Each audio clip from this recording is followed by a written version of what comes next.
Yeah. You're listening to Autodesk's Digital Builder Podcast, a show that inspires construction professionals to innovate and use technology to improve how they build our world.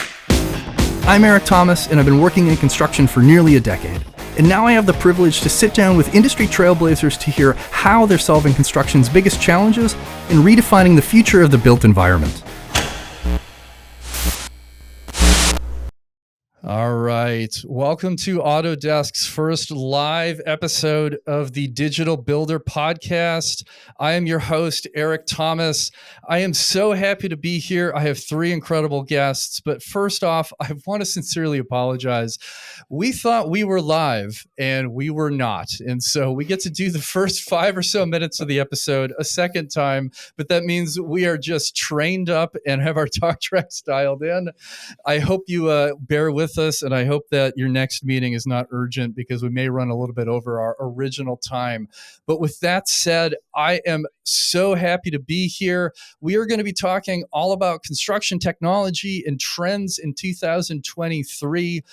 If you're thinking webinar today, that is most certainly not what you're about to get. There are no slides. We'll have a Q&A at the end of this conversation. And for those of you that are not familiar with Digital Builder to begin with, you can find us on YouTube or check us in any of your favorite podcast players. We're on Spotify, Apple Podcasts, and everywhere else.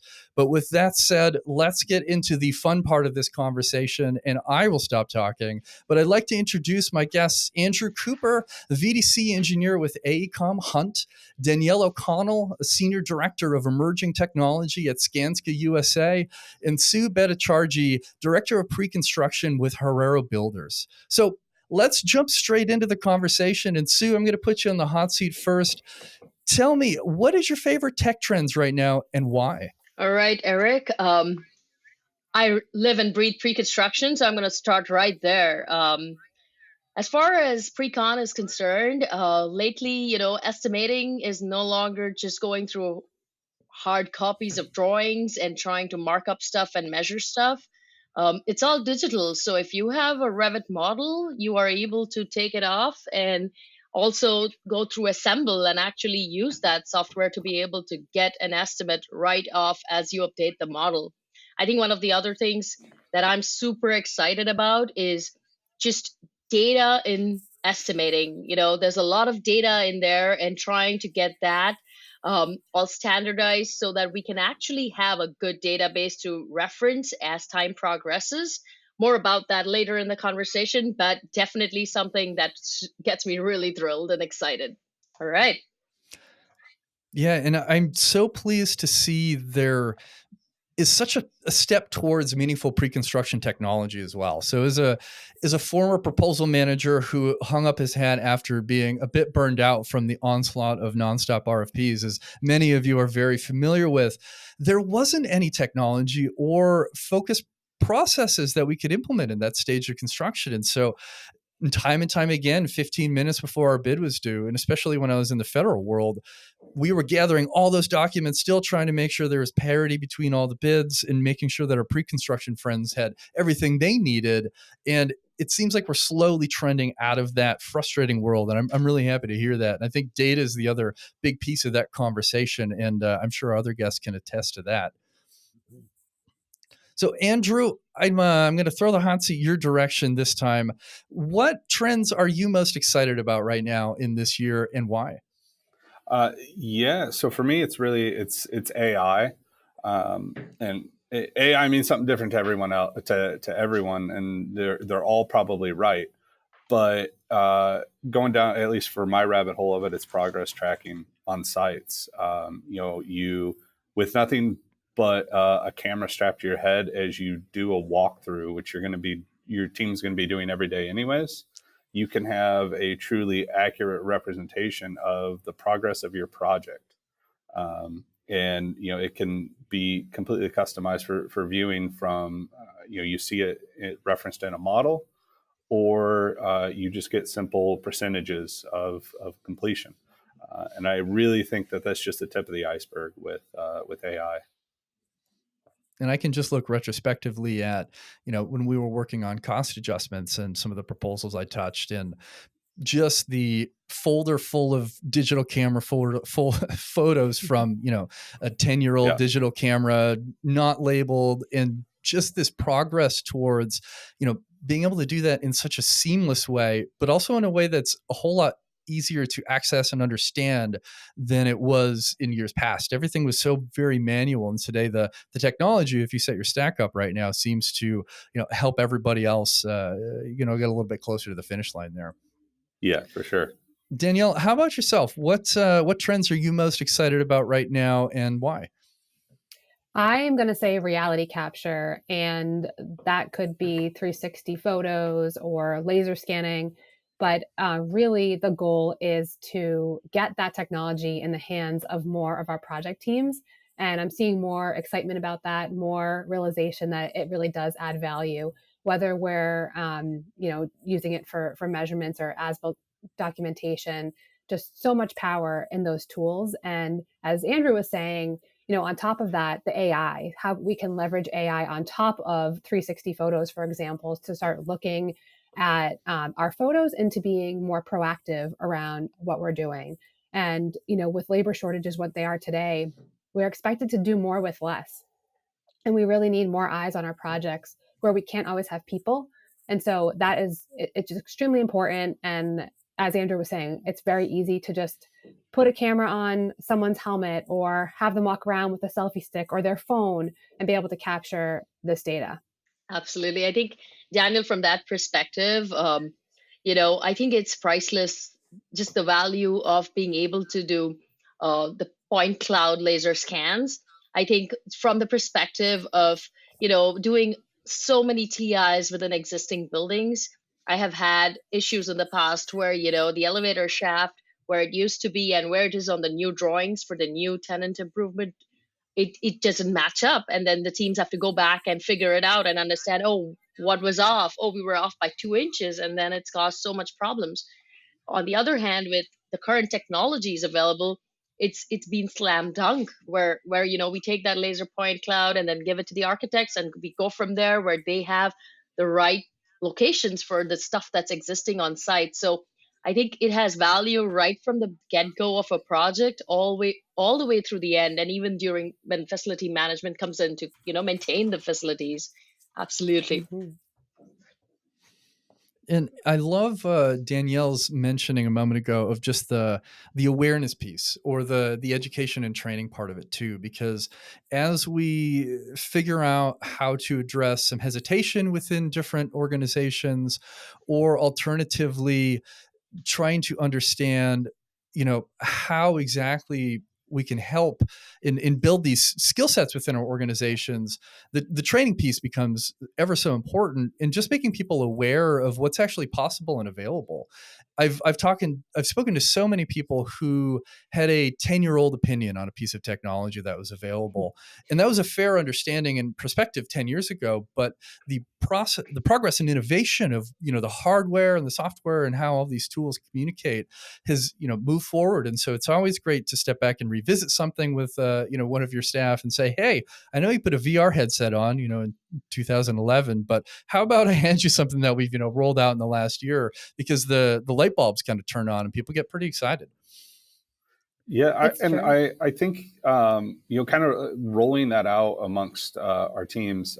So Danielle, I don't know about your teams, but I think starting out with 360 photos for just documentation, something as simple as that for a record. It's so unbelievably simple. And then you start rolling in, other technologies with that, and it just becomes, they don't really have to do anything extra to be able to utilize a lot of this. And it starts the ball rolling with technology, I think, with, different project staff, different executives, and so forth. Yeah, I think that's very true. And you just need that initial spark, right? About getting the team motivated, or some lessons learned from past projects, or whatever that might be for that particular technology. I think these days, drywall taping and finishing is a big deal, where people are trying to use robots to be doing that. They might not be perfect yet, but they are going to get there. And ideally, it's that patience that we need to have. Yes, today it's not perfect, but 5 years down the line, it'll be perfect. And the fact that you can get Hmm. productivity and you can get that even when there are labor shortages, that's going to be immense, right? And that's the chance we need to give the industry, and let them continue doing that innovation. Otherwise, we won't see that progress continue over a course of time. I think that's really important. And from the perspective of just people getting educated, I think the trainings, I mean, these webinars, or not, Eric mentioned this is not a webinar. So, It's not a so webinar. these talks and all these other things that are happening in the industry, that's just mind blowing, right? Because 10 years ago, who would have thought, right? 10 years ago, this was all like, yeah, no, this is just rocket science. But now it's our day to day life, and that's what we breathe in and out. So, absolutely, Eric, that's really true. Like, we have to train and we have to talk about it so that people can understand the potential that technology has and what we do. And I think it's just that perspective and potential is so huge, because as you set everybody's expectations appropriately on what they're going to get from it, I think that has a big element too. And Danielle, I hope I'm not stealing your thunder here a little bit, but something I've learned recently with regards to some of the robotics implementations is it's not necessarily perfection that you're shooting for. It's predictability and consistency. So if you can get this constant streamline where you go, okay, I know exactly how long this robot's going to do this portion of my scope of work, you can plan around that. But if it's peaks and valleys and you're uncertain of actually what's going to be implemented on the job site, that's a whole lot harder to qualify for your staff. If you disagree with that, that's okay. Feel free to check me on it. But it's something that's interesting as we deploy and implement these different technologies. Yeah, I think that you're spot on. I do agree with you there. I think, you know, that's one of the technologies that I think is really exciting, but I think we're not ready for it yet. We have to be able to better predict those peaks, right, and those valleys, and figure out where we can use robotics to make the most difference and to increase that efficiency. One of the things that's a constant concern that I hear about up in the Northeast where I am is that we don't educate our subcontractors enough about the potential of robotics, right? They think we're just looking to take jobs away, but actually, this could allow them to be more efficient, and then therefore could create more job opportunities for their teams, their crews. And we need to think about how, fast layout could be if we put a robot in place, for example. But yeah, it's really exciting technology. It's really exciting to see where it's going to go. But again, I don't know. We've got to figure out those inconsistencies, I guess, before we go there. Yeah, there's a lot to be considered in that conversation for sure. It's encouraging to see some of the perspectives starting to change. You alluded to the job replacement thing, and that was what we always heard first and foremost when augmented reality or artificial intelligence or robotics came up. They go, "Oh, we're going to take your job away," and I hope we can do everybody a service in helping them understand that that's not the intent. And especially as we are challenged so deeply in filling seats at all of our different organizations, whether they're with a subcontractor or a general contractor or vice versa, there's so much room to augment what we're doing and then lend people to doing what they do best instead of things that are either more dangerous or at scale that just a person can't simply achieve. What I am curious to hear right now is everybody out there, give me a heads up on what your favorite construction technologies or trends are right now. And we're all going to bear through a brief moment of silence here as I watch those roll through, because I know we are on a slight delay. But yeah, I'm going to see how many we get through here. I'm very curious what everybody out there listening is excited about themselves. So I'm seeing some construction data, some stuff tied to imaging rolling through. Let's see what else. We got Paul, PMP, said that sometimes progress over perfection can be a great path forward when the risks have been analyzed. So I think that makes sense. Some plugs of Dusty Robotics here. I'm hearing a lot about their organization. Let's see what else. APS and their building apps, building twins or digital twins. a lot more augmented reality with QA and QC. Prefab, which is one of my favorite ones, as we continue to remind everybody that prefab is not simply square, miserable boxes and the casework that you're installing to meet the requirements of your RFP that you've been sent. All right. So yeah, a lot of cool stuff that I hear about regularly. I'm going to guess some buzzy, some not, which leads into my next question actually. And who wants this one first? Throw your hand up and I'll send it your way. What construction tech might be a little bit overhyped compared to what's actually feasible in the real world, and why? If nobody waves at me, Danielle's jumping in. All right. I'll do it because I was struggling between what do we say here? So digital twin for me, it's a pet project and I want to see it succeed. However, the more and more I get into it, I feel like we're not talking enough about system interoperability, IT infrastructure in a building to make this successful. Ultimately, how it will impact the lives of the non-tech savvy facilities managers of today versus like 10 years from now, right? So I think we need, I've heard some owners say, we really need a new spec section. And I've had other vendors talk about a new role that we create, a master integrator to help with this and help facilitate these discussions. I also think our BIM and our data standards as an industry aren't there, and neither is our contract language. There are limitations around data that's shared between owner, designer, contractor. So that's just one that I'm very passionate about. I want to see it succeed, but I just don't think we're there. I think you're spot on. I honestly, sorry, Andrew. I honestly, I was going to say, I honestly agree with that one. And I think to add to it a little bit more, I think owner education on it as well is important, because you have so many that just say, I want this, right? They hear, hey, this is something that the industry is starting to do. Like all the big projects, all the big stadiums are doing this, whatever it is. And they're like, oh, okay, give it to me. It's like, okay, well, what do you want? Right. Like, what do you want to use this for? Like, what's your goal with it? Like, there's so many more questions, and I think education that needs to go towards ownership as well, that will help bring that forward for the industry as a whole as well. What's funny is whatever you guys just said in the last 45 seconds is exactly the kind of discussion I am having deja vu on when we spoke about BIM 10 years ago.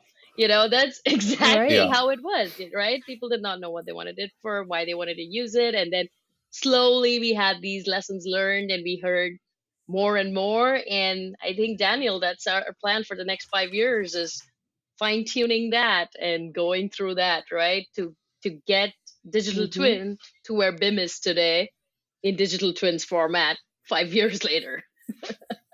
Exactly. Yep. I think we can learn from our friends in the United Kingdom on that, because their BIM standards are far more rigorous. And I'm seeing similar expectations in Singapore and some other parts of APAC as well. So I'm hopeful for the day where we have kind of a blanket standardization across our industry in North America, not to be draconian, but more so in the sense of everybody is on an apples to apples playing field in a way that we might not be right now. And Danielle, I'm right there with you. I love the concept of digital twins, and it's something I talk about fairly frequently, but it comes with all the caveats that you had shared. It's educating your owner on what's actually feasible and what do you want. Like, you see that meme floating around. It's like, what do you want? What do you want? And you just want to shake them and say, like, please tell me with some specificity, because without that, you're just kind of shooting from the hip. But it's an entire process, and if everybody's not on board, we're going to struggle a bit. And I think you're also absolutely right. Our typical contract vehicles are most certainly not our friends in the realm of trying to create some of these digital twins that we're leaning forward, which is why I'm so excited about things like integrated project delivery and some of the more alternate and progressive building methods that we're seeing. So I love that answer. I think your assessment is spot on. Andrew, how about you? What do you think out there in the world right now is a bit overhyped compared to what's actually feasible in the world? I think it's a lot, and I almost hate to say it a little bit, but I think robotics in some aspects, right? Like I'm all for it. I think, and we've had this conversation in my office just as a talking point over lunch countless times, but how are these going to function when you have something like the the robotic dog that's going to walk around and laser scan your building for you. Well, how clean is your job site that it can just roam around on its own and have a clear path around the whole building? On a small footprint, that's probably not that hard. But when you start building truly huge projects, stadiums, airports, really large convention centers, how does it path at this point with, we all know our subs aren't always the leave the job site as clean as it could be, right? There's always stuff laying around. And then, as well, when you have robots that can put your hangers in for you, drill for hangers, how is that going to, you have flutes. You can't put a hanger right on the edge of a flute. How's it going to adjust on its own for that? I just think it's going to get there. It's just right now, I don't know if some of those aspects of robotics is there yet. And it's cost prohibitive, right? Like it's not, the robotics are not accessible to a typical job, a typical project team or client. So that's definitely, that was one on my list as well. Yep. And it's a fair shake to have regardless of what technology that you're looking to adopt, making sure that you have scope and scale and it's feasible as far as what you start adopting at your organization. And the cost factor is huge. I think part of that too is focusing where exactly do you find, or where are you going to get benefit? And if you're a smaller general contractor that doesn't have the budget to, buy 10 robots and say, we're going to do this with our drywall now, or whatever that might be, you have to have it on a shake. It's like, where are those improvements in productivity going to be found? Is it, being a bit better about our data hygiene? Is it applying more clear standards to our processes with some explanation of why? Nobody wants to be, dictated as to what they're told. And there's probably a middle ground there, but I think finding those appropriate low-hanging fruit, if you're not ready to take the leap into something quite so advanced, is, a fair position to have, especially if you feel that something hasn't been fully proven out in a way that's going to benefit your organization. I think that goes to across the whole tech spectrum in our industry, with everything that's coming out, all this new technology that's being developed. It's all of it is relatively pretty expensive. Some not quite as much as others, but it's becoming more of a matter of, all right, which do we want to put our money towards? Like, we can't anymore feasibly do everything on every project. Obviously prices will eventually come down, as they always do. But for right now, I think we're on the bleeding edge of some really amazing stuff tech-wise that our industry can do. But unfortunately, it's a matter of picking and choosing what you're going to try to focus on as a company. And what a wild change in our industry if you look back 10 years ago, as far as the available tools and technologies that we had, simply because the innovation curve has been so incredible, whether it's with the startups or some larger organizations making very bold choices in the technology that they create.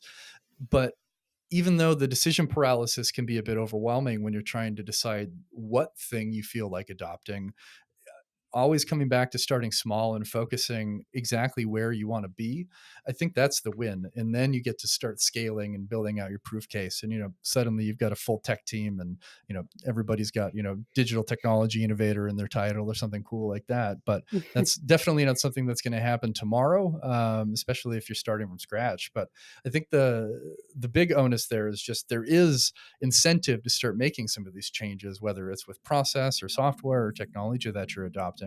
And don't feel too overwhelmed. Just narrow your focus into something that will enact change or bring change and shouldn't overwhelm your entire organization. So, Sue, how about you? What is one thing you think is a bit overhyped right now, and why? I think that data interpretation right now, it's something that the industry is trying to do based on the past data. But I feel like, and I'm talking about pre-construction perspective, like I come to Eric, ask you, hey, Eric, what does it take to build a 10,000 square feet hospital project in the Bay Area? And you should be able to go back into your past projects and look at them and come back and tell me what it should take, right? But ideally, since our data has not been consistent throughout, I feel that process is not set yet from a pre-construction perspective. And I think that has a lot of potential in the future. And that's why I'm like, hey, we need to standardize it right now. It's not just CSI divisions, but it's also the interpretation, because now a lot of the information goes into estimating software, and we need to make sure the softwares are all talking correctly. Um, and we go from there. I was just going to bring this up real quick. Is back in the day, we used to have an estimating software, we used to have a project management software, and then we would have a billing software. Sometimes the billing and project management software were not the same system, right? So now our information was jumping through three platforms from three different vendors. And then everybody spent a good amount of time where the project manager, sometimes the project engineer, and your estimator are all in there at some point of time during the life of the project, spending hours making sure the data is right and spitting out the correct information to the next software. And it wasn't a manual dump or an export, right? It would be like hand entering phase codes for each item in your project. Now, to think about it, we came from there, and now all of a sudden, my estimating software dumps into my operation software, and the operation software also does the billing portion of the project, right? It depends. We have all sorts of different softwares, but they typically end up doing the same thing. And that itself is priceless. And I think that is working. Like right now in the industry, that is working. And I'm really excited and happy about it. And I want to see more of that as we go through it, because there are other softwares where even the estimating and the project management and everything is done in the same system, right? And big companies, right? For example, Skanska, right? Y'all probably have an IT application specialist team sitting there. Hey, Daniel, is this what you want? You want this cell to do this and then the next cell to do that? You're able to maybe provide that support. But smaller companies cannot do that easily. And I think that's where, the software technology on a whole matters, because now you should have the ability to scale, and the software should be able to talk to what the small company needs versus a mid-sized company versus a large company. So I know you wanted me to talk to you about what doesn't work, but I ended up with what works. And that's okay, because it's such a fair point. And as we start marching closer to platforms and a bit more of a consolidation in our technology, I think that data flow, that is the conversation. Like that's where the future is. We've been fortunate enough to capture this massive quantities of data. And when our standards aren't necessarily apples to apples from person to person or project to project, it makes that large picture visibility a bit more difficult to interpret. And it also introduces some concerns over, trust of that data. And I think early on, people got burned by bad dashboarding and some early iterations of some of these technologies, 5-10 years ago. And so they go, I don't trust that because I made a decision on that and I got in trouble. And I feel like that's a story that's changing now, which leads into my next question, actually. And I'm curious to hear how your teams are managing that volume of data that's being generated and creating that actionable data for your teams. And I think the key word for me is actionable, because you can have a dashboard full of stuff, but if it doesn't give you something that allows you to make decisions from it, I mean, if your owner wants that info, like that's great, but I don't know if that's necessarily the greatest dashboard for your project teams or, people back in the office who are trying to keep track of, multiple projects at once. So Andrew, I'm going to throw this one at you first. How is your team handling this conundrum? So in one of our, currently in one of our biggest markets, we have, we have dashboards that are displayed that are giving you every bit of information that we can on multiple projects, especially when you have multiple teams sharing the same office.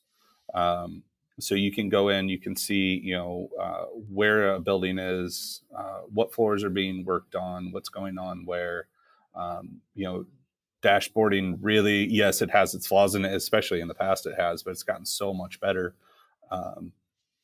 That is honestly, if you take the time to do it and develop it, it is a truly indispensable way to kind of disseminate information, especially with as customizable as it is. You can choose on your own to go in and dig deeper into the numbers in a certain area just by clicking on it. And I feel that introduces more equity into the access to the data than we've had historically as well. If I look at, when I was still working for GCs, everything was on a shared folder, on a shared drive, in a nested folder with a dead link, and then another nested folder, and then 6 versions of _final. And you look at that and go, I wonder which one of these spreadsheets that I'm using is going to give me the accurate data that we have. But the meaningful access and equal access, I think, whether even if somebody's not necessarily gatekeeping deliberately, but just the structure of the data itself in the past lended to those challenges, I think it's a lot more encouraging for our staff across the board. Sue, how is your team tackling this part of the data conversation? Yeah, so I think as far as dashboards are concerned to display data, I think it's a very intentional conversation that we have to have with our teams on a weekly or bi-monthly or monthly basis based on what the discussion is about. A project could be a monthly discussion versus, status of projects across the arena. Like say we're doing 15 projects, that we should be discussing that also monthly maybe, or sometimes bi-weekly, depending on what the status or which part of construction these projects are from a meaningful perspective. The idea is that your leaders in the company, right, or people who are getting most impacted by the financials on a day-to-day basis, from the perspective of, hey, why did we lose some here, what happened here, what happened there, those conversations really give us more insight into what your x's and y's are in your dashboard. And if you don't have that conversation, sometimes it makes sense for the first 6 months of the project to track certain things. And then the next 6 months, you're not tracking those anymore. You want to track some other information. And knowing that, having those discussions, and then modifying your dashboard is essential, right? So data is as meaningful as what we put in, garbage in, garbage out. And I'm really a big believer of that because, sometimes you have an inexperienced person come in and they will look at what you have and they will have no clue because they just haven't been on job sites enough or had enough lessons learned to be able to talk about that data meaningfully. But you, who has been there in the industry for a long time, you know exactly why you're showing that, because you probably fell face down on some project and now you want to be careful that that never happens again. But to explain that to your teammates and to be on the same page is key.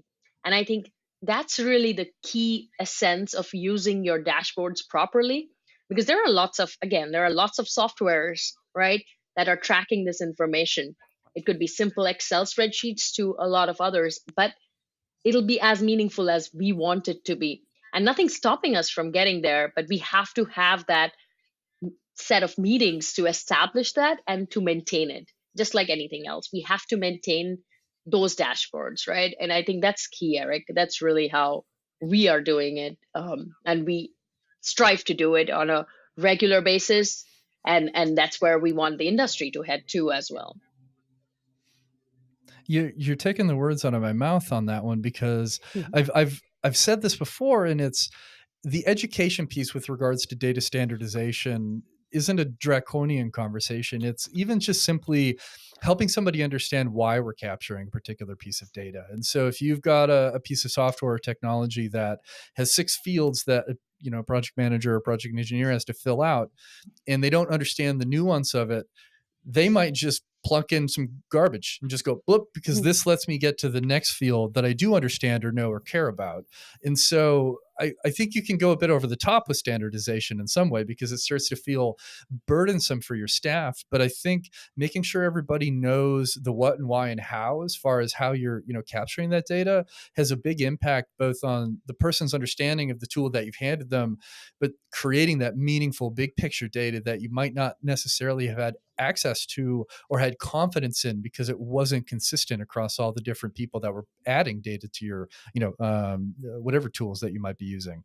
So Danielle, how are things looking over at Skanska with regards to data? Are you capturing data or no? No, not at all. This is a big focus area for us. There is a robust data strategy in place, and it's really being led by our data working group. We've also launched an analytics community, so anyone interested in creating dashboards can learn from that community, and we're trying to put some standards around that as well.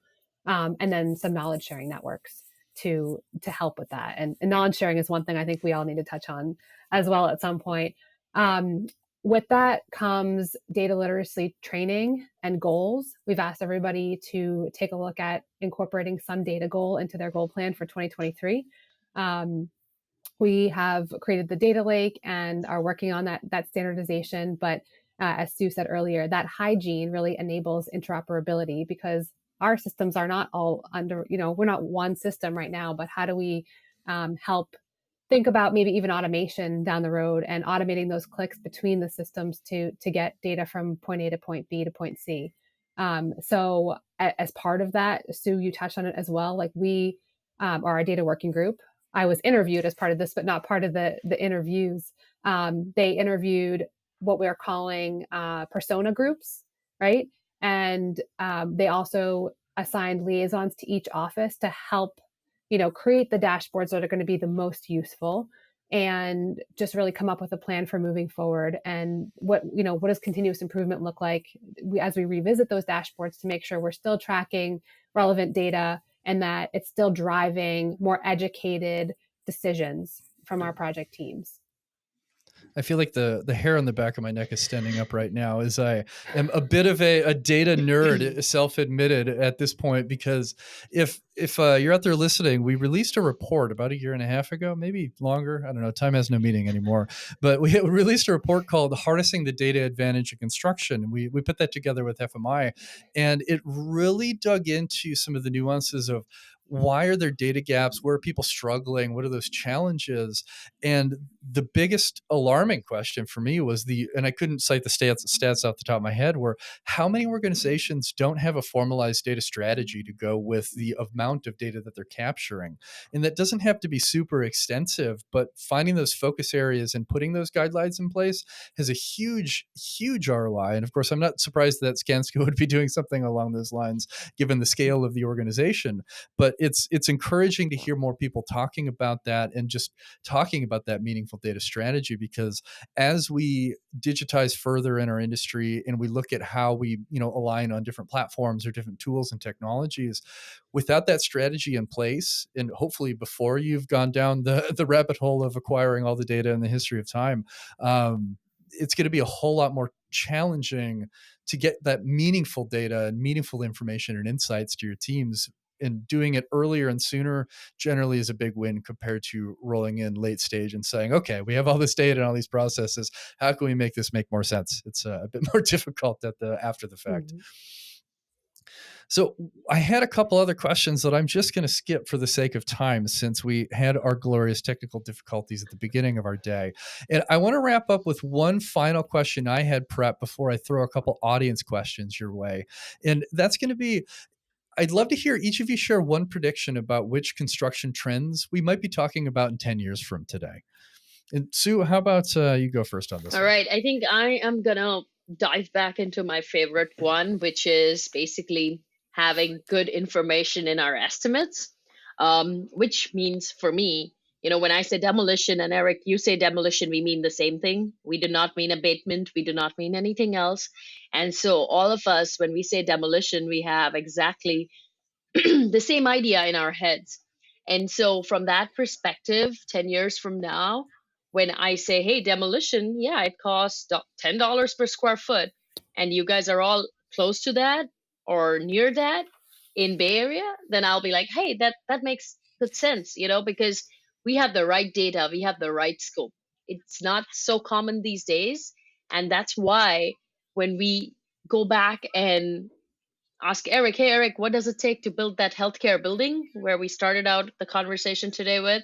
You can have the right information, because we would all be spitting in the right information into our estimate. And so we would spit out the right information from our database when we are done with the projects. So I think just the data management from an estimating perspective to be able to predict future project costs is a big deal in the pre-construction industry. And I think having done that, or being privy to that information and being able to give logical predictions in the future is where the industry is heading towards in the next 10 years. And we're going to see more of it and it's going to be more accurate than it is today. There you go, Eric. And I think that comes right back to communication at its core. I was having a very meaningful conversation about lean construction last week, actually, and communication came up pretty frequently, which makes sense given the topic of lean construction. But when you're talking about, do you understand what I mean when I say demolition? That is such a huge element of ensuring success. And so what I say might not be interpreted exactly the same from person to person to person. So any tools or technology, or honestly just standard communication methods that you can employ that really narrow those gaps and ensure that when I say apple, you don't think orange, or when I say demo, you think abatement, like that goes a long way. So I think we'll still be having that conversation, and hopefully our technology choices will get us a little bit further to that being Yeah, less and you know, ambiguous. from that perspective, when I say demo, you might think a whole building, and all I'm thinking is the insides of some building. So there you go, right there. We start off with a disconnect. Yep, there's a lot of room for accidental scope creep in that conversation.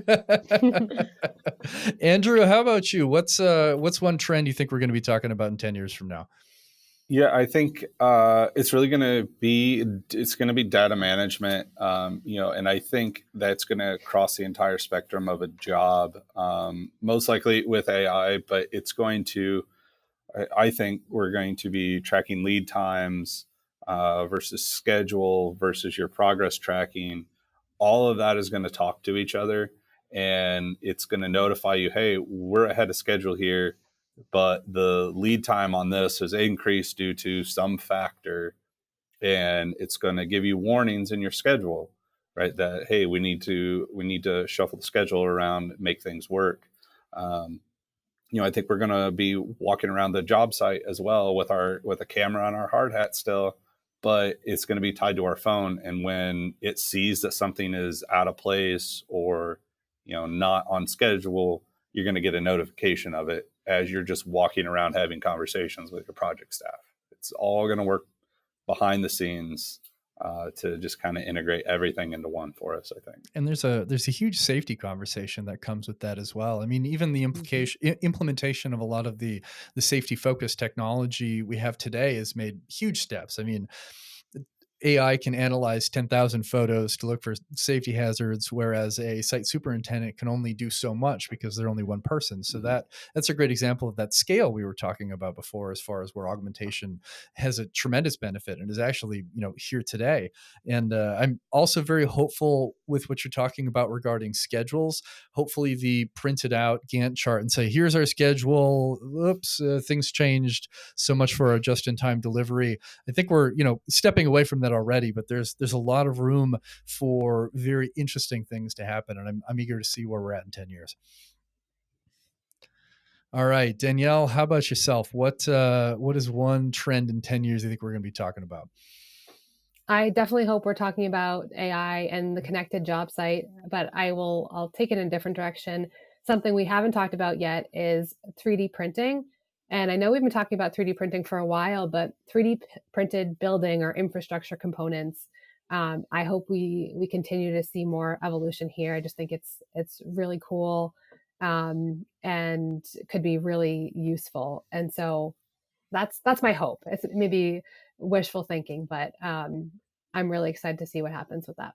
And I think we're trending that direction right now. I had a really wonderful conversation on a podcast last year about prefab specifically, and we're starting to trend towards more meaningful standards tied to prefabrication, which is one of the barriers that we've struggled with in the past, as far as how do I certify this is good to go if there's no standard that I can apply to it and say everybody can confidently feel that we're in a safe facility.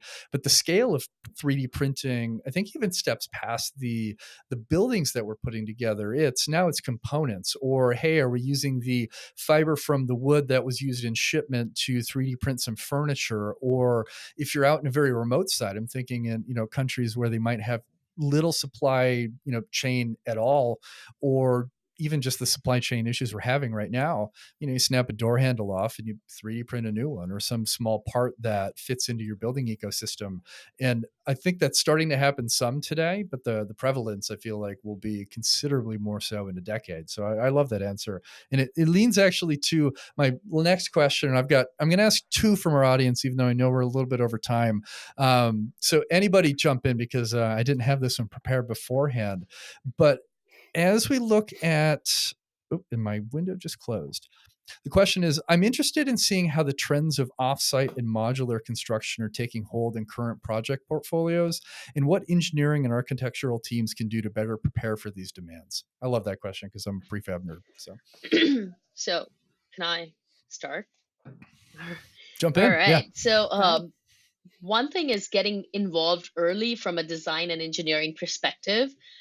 It takes the education of the owner or the client to be actually able to do something where they want prefab. So they get the design team and the engineers involved early, as well as some key contractors, right? Your general contractor and some key subs involved early enough to be able to design those components. Because, for example, your prefab might impact structural. And so you have to make those decisions early enough so that your prefab components can be fabricated. Also prefab is very I would say zone dependent, like in the sense in Bay Area or in Northern California where I do all of my work, we are very union heavy, right? So we have to think of that and the benefits that we have from a union perspective versus some other places that are very non-union heavy, and the benefits of prefab there are seemingly a lot of times greater just because of the cost differential between union non-union. But at the same time, from a safety perspective and logistics perspective, it's definitely tougher to build a project in San Francisco than, I would say, somewhere out there in Arizona or Texas, right? So all of that and early discussion with the design team and the engineers, I think, make a good, setup to be able to do prefab, say 5 years down the line for the project, or even 10 years down from the project. And I'm talking about big projects, right? So that's where the scale and the money and everything comes to fruition when you do a project of that size, and you're able to have those discussions early enough to make it meaningful. Yeah, I think it's a great point, though, including the subs and GCs in that, because you have to have all your subs on board early enough, or completely rely on your design team to get everything coordinated in time as well, so that it's going to fit, it's can be built, and they're not trying to figure it out in the field in a warehouse when they're dealing with a 10-foot section of an MEP corridor, right? So yeah, we got to get everyone involved a lot earlier than what I think we do as an industry. Yeah, I'm inclined to agree there. I have lots of prefab thoughts, but I'd like to hear from Sue first. Oh, shoot, I'm sorry, Danielle. I think Sue jumped in. Yeah. I was like, okay. I don't really want to jump. Yeah, but wait, there's more.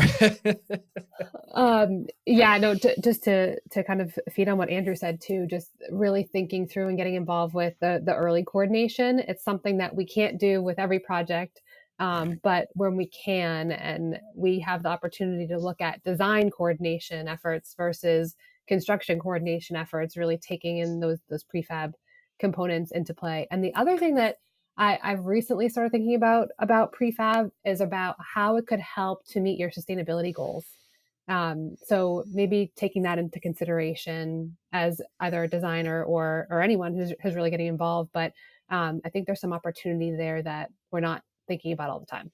Yeah, I think the scope of what's possible with prefab is we're starting to talk about it in a way more meaningful way than we had in the past. As I kind of joked earlier, it was all, our casework and just, simple stuff that was prefabricated to meet some, RFP requirements or something. But you can build very beautiful structures with prefabrication. It comes back to what all three of you are alluding to, though, is the planning to achieve that is really the the most important aspect of it.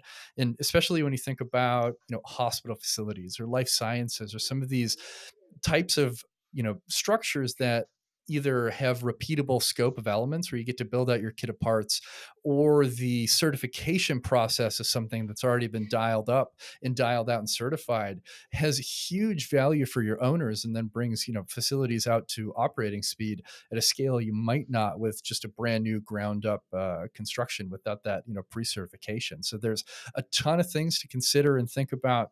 But I know we have run over time, partly due to my technical snafu at the start of this conversation, and then just partly because it was such a fun discussion. So for everybody out there listening and watching and tuned in today, I just want to say, first and foremost, thanks for bearing with us as we had a little bit of a late start today. But I'm so glad that you joined us for our first live streamed episode of our Digital Builder podcast.